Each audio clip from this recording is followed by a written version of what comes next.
नमस्कार, CM today news में आपका स्वागत है। मैं हूं आपके साथ राजेश सक्सेना। प्रधानमंत्री नरेंद्र मोदी द्वारा ईंधन बचत और स्वच्छ ऊर्जा को बढ़ावा देने की अपील के बाद मध्य प्रदेश के मुख्यमंत्री डॉक्टर मोहन यादव ने एक महत्वपूर्ण पहल की है। मुख्यमंत्री ने अपने आधिकारिक काफिले में इलेक्ट्रिक वाहन शामिल करने का निर्णय लिया। इसके तहत महिंद्रा की अत्याधुनिक इलेक्ट्रिक कार XEV 9e को मुख्यमंत्री के काफिले का हिस्सा बनाया गया है। मुख्यमंत्री डॉक्टर मोहन यादव ने मुख्यमंत्री निवास से स्टेट हैंगर तक इसी इलेक्ट्रिक वाहन से पहुंचे और दिल्ली के लिए रवाना हुए। इस कार का पंजीयन नंबर MP02VB2047 यानी कि MP02VB2047 रखा गया है, जिसमें VB का अर्थ विकसित भारत है। वहीं उन्होंने कहा कि 2047 प्रधानमंत्री नरेंद्र मोदी के उस संकल्प का प्रतीक है जिसके तहत वर्ष 2047 तक भारत को विकसित राष्ट्र बनाने का लक्ष्य निर्धारित किया गया है। मुख्यमंत्री की यह पहल पर्यावरण संरक्षण, स्वच्छ ऊर्जा के उपयोग और हरित परिवहन को बढ़ावा देने की दिशा में एक महत्वपूर्ण कदम माना जा रहा है।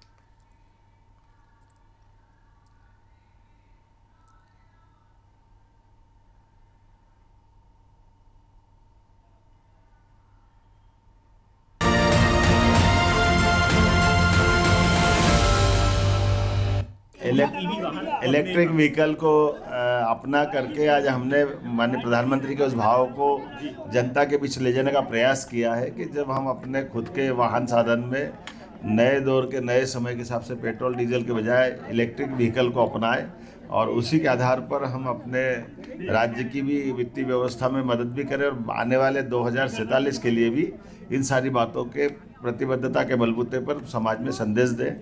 मैं अपनी ओर से हमारे विभाग को बधाई देना चाहूँगा जिन्होंने आज मेरे बेड़े में ये गाड़ी मेरे निर्देश के बाद सौंपी।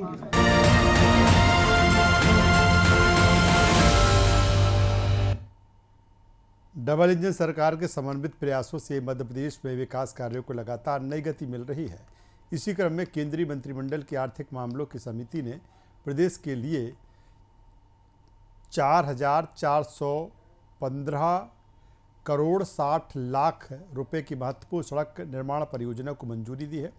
इस परियोजना से जनजाति बहुल जिले बैतूल, खंडवा, खरगोन और बड़वानी में बेहतर सड़क संपर्क विकसित होगा, जिससे व्यापार, आवागमन और आर्थिक गतिविधियों को बढ़ावा मिलेगा।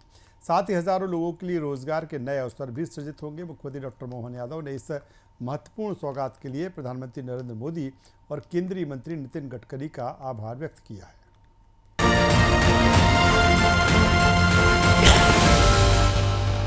बहुत बड़ा एक बेनिफिट मिला है। फिर आते हैं मध्य प्रदेश में बहुत बड़ा हाईवे का एक प्रोजेक्ट अप्रूव हुआ है 4,415 करोड़ रुपीस के लिए के इन्वेस्टमेंट से 234 करोड़। इसको अगर हम पहले नक्शे पे देखें तो ये इंदौर और इस तरफ भोपाल, इंदौर भोपाल, ये जो नीचे वाला एरिया है इसमें काफ़ी एरिया है जो कि जनजाति क्षेत्र है, आदिवासी बहुल क्षेत्र है। इसमें खारगोन से खंडवा होते हुए और उसके आगे एक और सेक्शन रोधी से आशापुर होते हुए और आगे सेक्शन रोशनी से हिवारखेड़ी होते हुए बैतूल की तरफ, ये 3 सेक्शंस आज अप्रूव हुए हैं। जुलवानिया से खारगोन होते हुए देशगांव, फिर आगे खंडवा, रोधी होते हुए आशापुर और रोशनी से हिवारखेड़ी। ये एरिया में कनेक्टिविटी की बहुत सिग्निफिकेंट रिक्वायरमेंट है और ये सारे नर्मदा जी के क्षेत्र हैं। ये नर्मदा जी इसी एरिया से फ्लो करती हैं और बहुत ही अच्छा एक भारत की संस्कृति को अगर हम समझना चाहें तो इस एरिया में घूमना बहुत एक अच्छा अनुभव होगा। मैं कुछ समय जब मध्य प्रदेश के चुनाव थे तब इन एरिया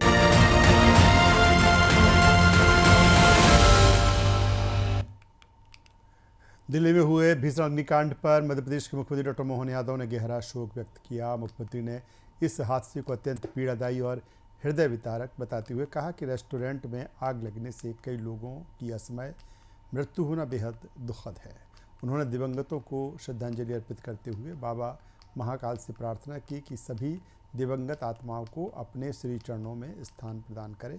मुख्यमंत्री ने हादसे में घायल हुए लोगों के शीघ्र स्वस्थ होने की कामना की और शोक संतप्त परिवारों के प्रति गहरी संवेदना व्यक्त करते हुए इस कठिन समय में उनके साथ खड़े रहने का भरोसा जताया।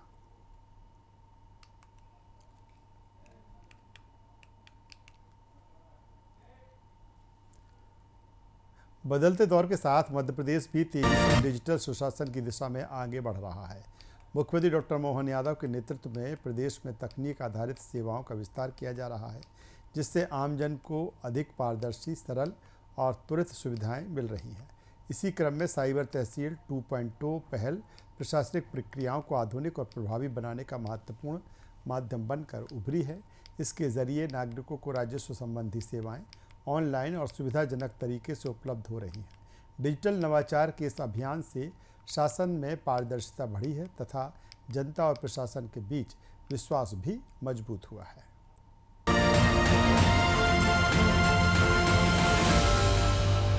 मध्य प्रदेश सरकार सुशासन, पारदर्शिता और नागरिक सुविधाओं को बेहतर बनाने के लिए लगातार डिजिटल बदलाव की दिशा में आगे बढ़ रही है। इसी क्रम में साइबर तहसील 2.0 पहल राजस्व व्यवस्था में महत्वपूर्ण परिवर्तन बनकर उभरी है। अब भूमि नामांतरण की प्रक्रिया पहले से कहीं अधिक डिजिटल, पारदर्शी और सरल हो चुकी है। इस नई व्यवस्था के माध्यम से प्रदेश में अब तक 5,60,000 से अधिक ऑनलाइन नामांतरण प्रकरणों का त्वरित निराकरण किया जा चुका है। जहां पहले नामांतरण की प्रक्रिया में करीब 70 दिन लगते थे, वहीं अब अधिकांश प्रकरण सिर्फ 20 से 25 दिनों में पूरे हो रहे हैं। राज्य सरकार ने साइबर तहसील 1.0 की सफलता के बाद अब साइबर तहसील 2.0 के अंतर्गत आंशिक खसरा यानी भूमि के हिस्से की बिक्री से जुड़े प्रकरणों को भी डिजिटल व्यवस्था में शामिल कर लिया है। इससे सीमांकन, रिकॉर्ड संशोधन और भूमि संबंधी जानकारी का अपडेट अब अधिक व्यवस्थित और विश्वसनीय हो गया है। प्रदेश की 1192 तहसीलदार और नायब तहसीलदार अदालतों के साथ यह व्यवस्था रियल टाइम समन्वय में कार्य कर रही है। ऑनलाइन ट्रैकिंग और न्यूनतम मानवीय हस्तक्षेप के कारण प्रक्रिया में पारदर्शिता बढ़ी है और नागरिकों का विश्वास भी मजबूत हुआ है। साइबर तहसील 2.0 आज सुशासन, डिजिटल प्रशासन और ईज ऑफ लिविंग का एक सशक्त मॉडल बन चुका है। साइबर तहसील 2.0 डिजिटल सुशासन की नई पहचान।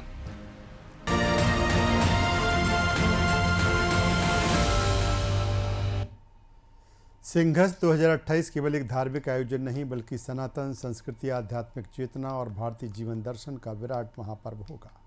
मुख्यमंत्री डॉक्टर मोहन यादव के नेतृत्व में उज्जैन में होने वाले इस दिव्य आयोजन की तैयारियां व्यापक स्तर पर की जा रही हैं। सिंघस में देश विदेश से आने वाले करोड़ों श्रद्धालुओं को भारतीय संस्कृति, सामाजिक समरसता और आध्यात्मिक चिंतन की अद्भुत अनुभूति होगी। यह आयोजन श्रद्धा, सेवा और सांस्कृतिक वैभव का अनूठा संगम बनेगा।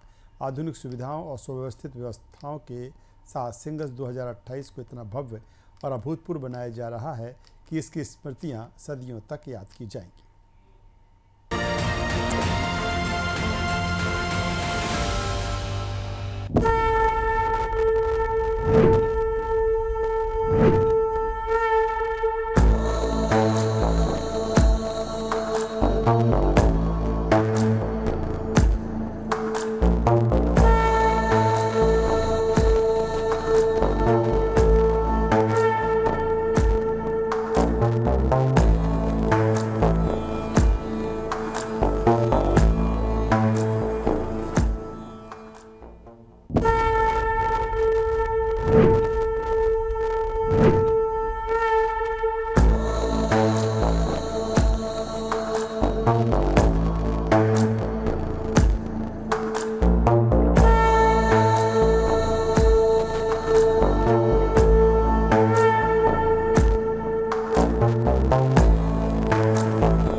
सपनों को संबल, प्रतिभा को पहचान और भविष्य को नई दिशा देने के संकल्प के साथ मध्य प्रदेश में बेटियों के सशक्तिकरण की नई इबारत लिखी जा रही है। मुख्यमंत्री डॉक्टर मोहन यादव के नेतृत्व में शिक्षा, कौशल विकास, स्वरोजगार और सुरक्षा से जुड़ी अनेक योजनाओं के माध्यम से बेटियों को आगे बढ़ने के अवसर प्रदान किए जा रहे हैं। सरकार का लक्ष्य बेटियों को आत्मनिर्भर, आत्मविश्वासी और सक्षम बनाना है ताकि वे हर क्षेत्र में अपनी प्रतिभा का परचम लहरा सकें। यही कारण है कि आज प्रदेश की बेटियां शिक्षा, खेल, विज्ञान, प्रशासन और उद्यमिता सहित विभिन्न क्षेत्रों में नई सफलताएं हासिल कर रही हैं।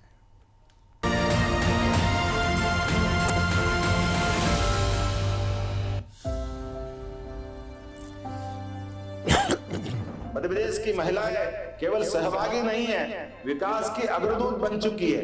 कौशल विकास, स्टार्टअप, उद्यमिता में प्रदेश की 47% महिलाओं द्वारा स्टार्टअप चलाए जा रहे हैं। मुझे इस बात की प्रसन्नता है, यह हमारे काम करने का तरीका है।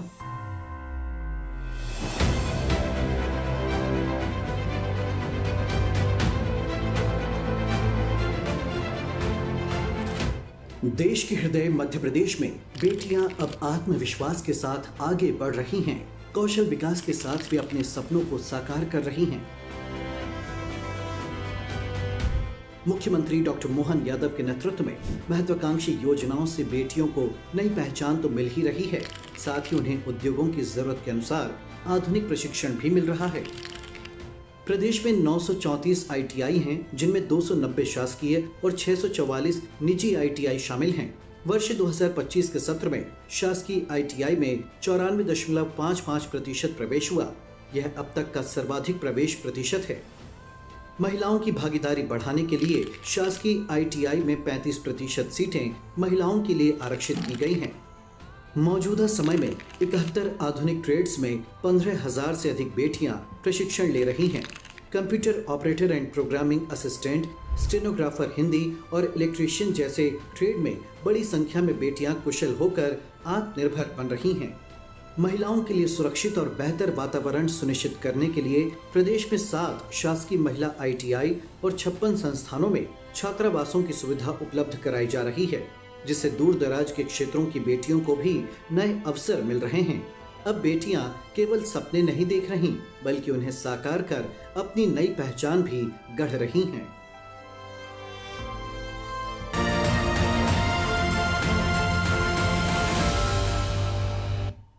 लखपति दीदी योजना महिलाओं के आर्थिक सशक्तिकरण और आत्मनिर्भर भारत संकल्प को मजबूत करने वाली एक महत्वपूर्ण पहल है। इस योजना के माध्यम से स्वयं सहायता समूहों से जुड़ी महिलाओं को स्वरोजगार, कौशल विकास और आय बढ़ाने के अवसर प्रदान किए जा रहे हैं। योजना का उद्देश्य महिलाओं की वार्षिक आय 1 लाख रुपया उससे अधिक करना है, जिससे वे आर्थिक रूप से सशक्त बन सकें। लखपति दीदी योजना न केवल महिलाओं के जीवन में सकारात्मक बदलाव ला रही है, बल्कि हर घर में समृद्धि, आत्मविश्वास और सामाजिक सम्मान की नई कहानी भी लिख रही है।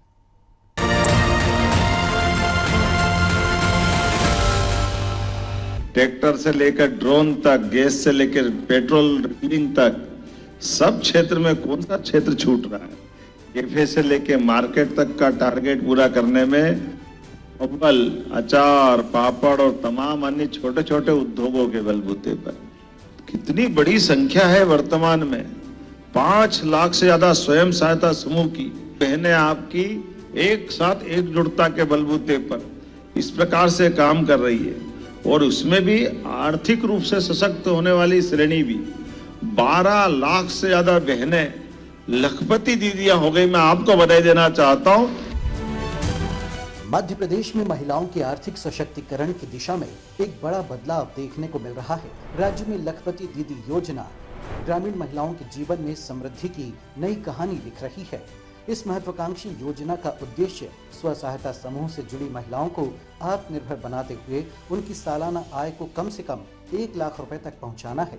और इसी क्रम में मुख्यमंत्री डॉक्टर मोहन यादव के नेतृत्व में प्रदेश सरकार ने अगले 2 वर्षों में 16,41,000 परिवारों से लखपति दीदी बनाने का लक्ष्य निर्धारित किया है। मौजूदा समय में 12,49,000 महिलाएं इस श्रेणी में पहुंच चुकी हैं। महिलाओं को खेती, पशुपालन, खाद्य प्रसंस्करण और छोटे व्यवसायों से जोड़ा जा रहा है। सब्जी उत्पादन, मसाला खेती और फलदार पौधों के जरिए आय के नए स्रोत तैयार किए जा रहे हैं। आधुनिक तकनीकों जैसे ड्रिप सिंचाई, पॉली हाउस और ड्रोन स्प्रे से महिलाएं न केवल उत्पादन बढ़ा रही हैं, बल्कि अतिरिक्त आय भी अर्जित कर रही हैं। ड्रोन दीदी और पशु सखी जैसी पहल ग्रामीण अर्थव्यवस्था में महिलाओं की भागीदारी को और मजबूत बना रही हैं। Startup village entrepreneurship program, micro enterprise development और प्रधानमंत्री सूक्ष्म खाद्य प्रसंस्करण योजना जैसे कार्यक्रमों के जरिए महिलाओं को स्वरोजगार से जोड़ा जा रहा है। साथ ही पारंपरिक उत्पाद जैसे हैंडलूम, टेराकोटा, जरी जरदोजी और स्थानीय अनाज को राष्ट्रीय और अंतर्राष्ट्रीय बाजारों में पहचान दिलाने के प्रयास किए जा रहे हैं। प्रदेश में महिला सशक्तिकरण की दिशा में स्व सहायता समूह एक मजबूत आधार बनकर उभरे हैं। प्रदेश में लगभग 5 लाख स्व सहायता समूहों से जुड़कर करीब 59 लाख परिवार आजीविका से सशक्त हो रहे हैं। यह आंकड़ा दर्शाता है कि ग्रामीण महिलाओं की आय में लगातार वृद्धि हो रही है और वे आत्मनिर्भरता की ओर तेजी से बढ़ रही हैं। महिलाओं की समृद्धि के साथ यह योजना आत्मनिर्भर मध्य प्रदेश के सपने को साकार करने की दिशा में भी एक मजबूत कदम साबित हो रही है।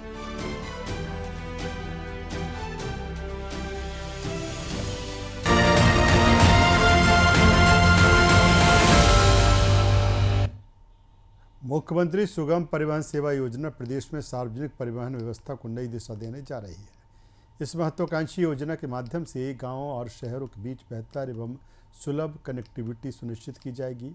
आधुनिक बस सेवाओं के संचालन से आम नागरिकों को सुरक्षित, सुविधाजनक और समयबद्ध यात्रा का लाभ मिलेगा। योजना से शिक्षा, रोजगार, व्यापार और स्वास्थ्य सेवाओं तक पहुँच आसान होगी, जिससे जनजीवन अधिक सुगम बनेगा। साथ ही परिवहन नेटवर्क के विस्तार से आर्थिक गतिविधियों को बढ़ावा मिलेगा और प्रदेश के समग्र विकास को नई गति प्राप्त होगी। ये योजना विकास और जन सुविधा का महत्वपूर्ण माध्यम बनेगी।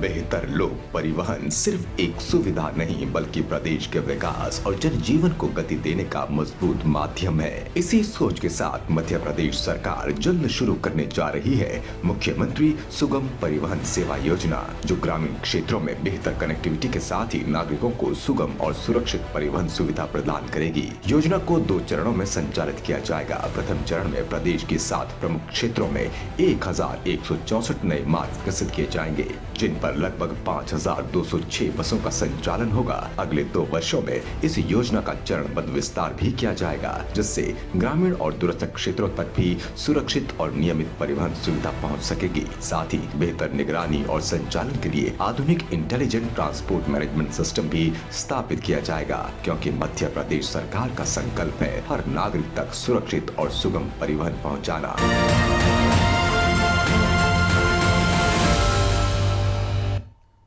मध्य प्रदेश में कृषि क्षेत्र को आधुनिक और आत्मनिर्भर बनाने की दिशा में लगातार प्रयास किए जा रहे हैं। आधुनिक तकनीक, प्राकृतिक खेती और डिजिटल सेवाओं के विस्तार से किसानों को नई सुविधाएं और बेहतर अवसर मिल रहे हैं। राज्य सरकार कृषि में नवाचार को बढ़ावा देकर उत्पादन क्षमता बढ़ाने, लागत कम करने और किसानों की आय में वृद्धि पर विशेष ध्यान दे रही है। उन्नत कृषि उपकरणों, वैज्ञानिक पद्धतियों और तकनीकी सेवाओं के उपयोग से खेती को अधिक लाभकारी बनाया जा रहा है। इन पहलों से कृषि क्षेत्र को नई दिशा मिल रही है और किसानों की समृद्धि का मार्ग मजबूत हो रहा है।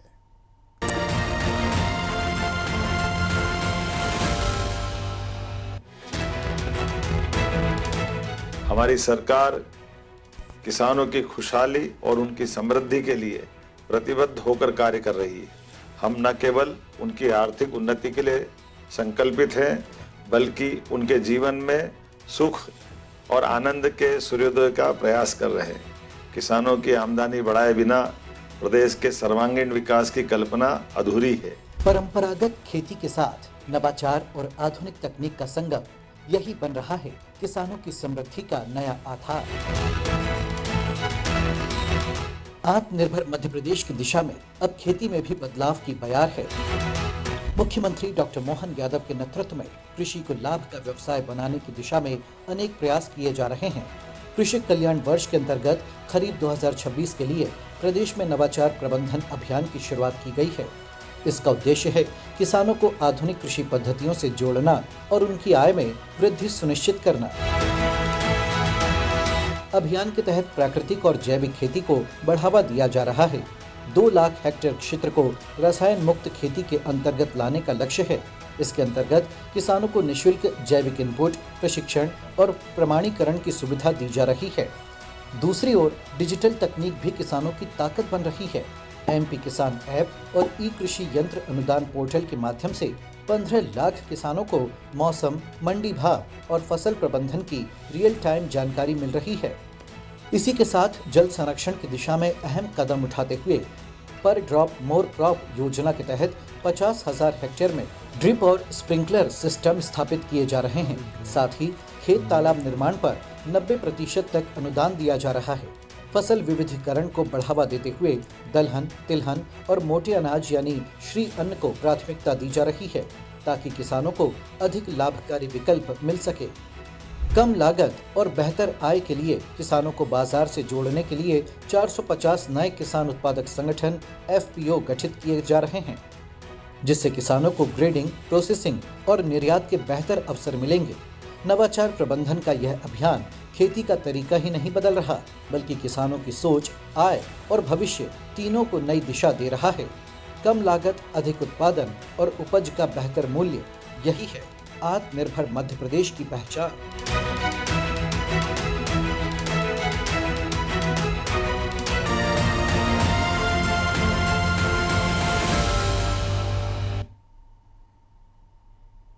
CM टुडे न्यूज़ में आज बस इतना ही। देखते रहिए न्यूज़ वर्ल्ड। नमस्कार।